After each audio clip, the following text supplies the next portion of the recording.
Hello. Get organised. No, two people said they can't hear me, so I'm trying to use my loud voice. Can you hear me? I'm sorry about that. My dulcet tones don't really travel very far. I don't tend to shout. Hopefully you can turn your speakers up a little bit, hopefully. It's as it is really, you know. I can't get an external mic on this phone. This is on this camera. I use a Sony RX100. There is no external mic, so it'll pick up whatever it picks up. Hello? I can't do anything about it. I do apologise, but you know, come in a bit closer. Makes it more, I don't know, it's kind of more, it's nicer, isn't it really? You know, a bit more, you know, rather than shouting. You get these YouTube channels, they shout all the time, I don't. So, in this video I want to talk about suffering. Now suffering is something that we all go through, we have gone through, and we will go through again. When we first think about suffering, we tend to think of the ailments, the suffering as in the illness, and we all get headaches or a sore throat, bad ear, you know, whatever, things like that. There's lots of different suffering, and as I mentioned before in these videos lots of times really, there's lots of suffering that can be you're in a bad relationship, or your job's not right for you, or you're living in the wrong place, or whatever it might be. You know, even the people that you hang around with can bring suffering into your life in some way. And what can we do about that, you know? Now that suffering really is on lots of different levels. It's an unhappiness form of suffering. It's something that doesn't feed your soul. It's something that doesn't work on whatever level, a spiritual level or an emotional level for you. It's still a form of suffering. It's a different suffering clearly than an illness, you know. But I think there's a lot that we can do, and I've always said that in these videos really, is to look at, not to look at your life as a whole, but look at your life as segments and see where the suffering is, because it's not about everything. I often get comments from people or a message basically saying, you know, my life's shit, this is wrong, that's wrong, blah, blah, blah. And it's because they're looking at the whole and they think that's how their life is, the whole of their life, and they're wrong. There's only one or two elements really that perhaps need changing or readapting or reevaluating. That's all it is really, you know. So you don't need to look at your life as a whole, look at your life as segments. You know, are you living in the right place? Are you in the right job? Is the relationship right for you? Where's the suffering? Where's it coming from and why? And also, how much are you allowing? How responsible are we for our own suffering? And to some degree, we're always a little bit responsible for our own suffering.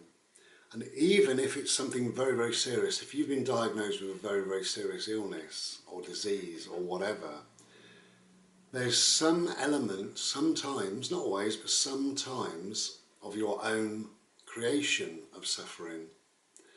And by that, I simply mean that we can give up. We can say, okay, I've been diagnosed with this, that's the end of my life, what's the point in carrying on? And that is a form of suffering, obviously. Or you can think, okay, that's one part of me. What can I now do?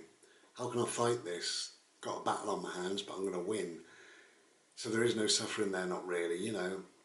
The, oh, woe is me, poor old me. If we can get rid of that negative way of thinking, it's amazing what we can do. The brain is an all-powerful thing, as I've always said. You know, but I do think that we are responsible in some way, at times, for our own suffering. And it could be anything, because we put ourselves in a position. You know, if every day you come home from work and you think, thank God for that, you know, I'm so tired and I don't like working there and the money is rubbish and my boss is rubbish, you know, that form of suffering is your own doing, because nobody's forced you to go there. You might be forced to earn a living, that's different, but nobody forces you to earn a living at that particular place of work. So that becomes your own form of suffering, really. And that's why I say, rather than taking life as a whole, if you take it as segments and you think about your job, your living, your work colleagues, your boss, and break it all down and to see why that doesn't work. Is your place of work not working because of one element? And is it your boss? Do you not feel that you're getting paid enough for it? Is it too far to travel?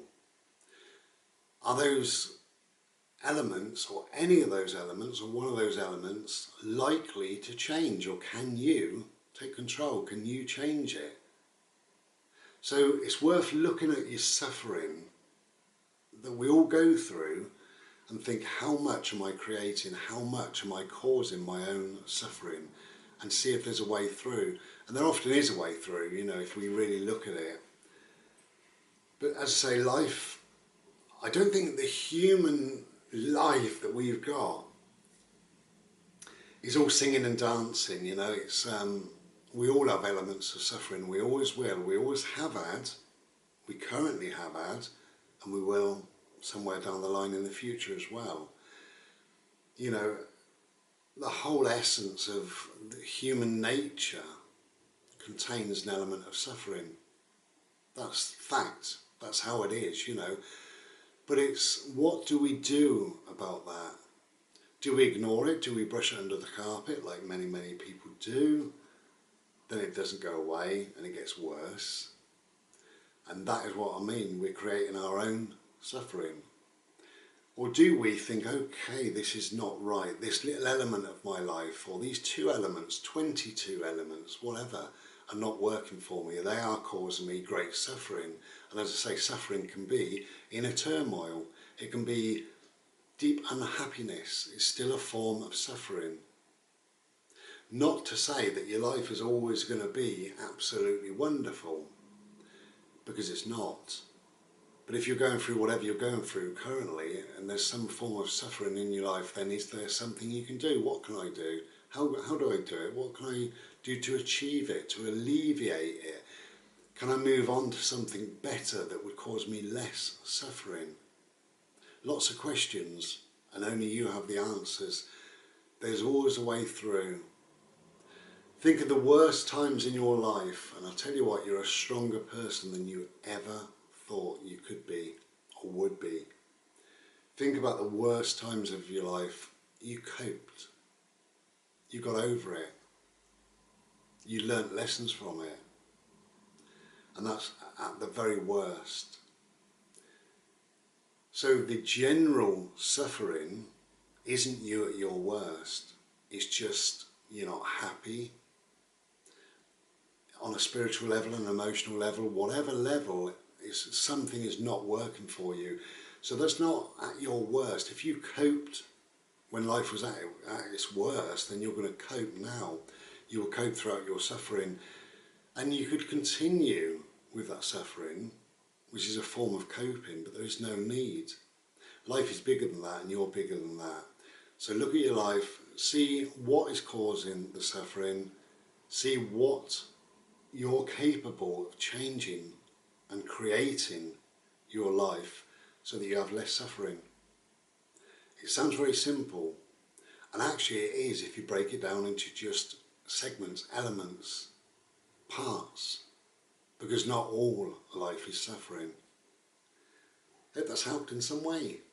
Take care and be well. Try and be glorious.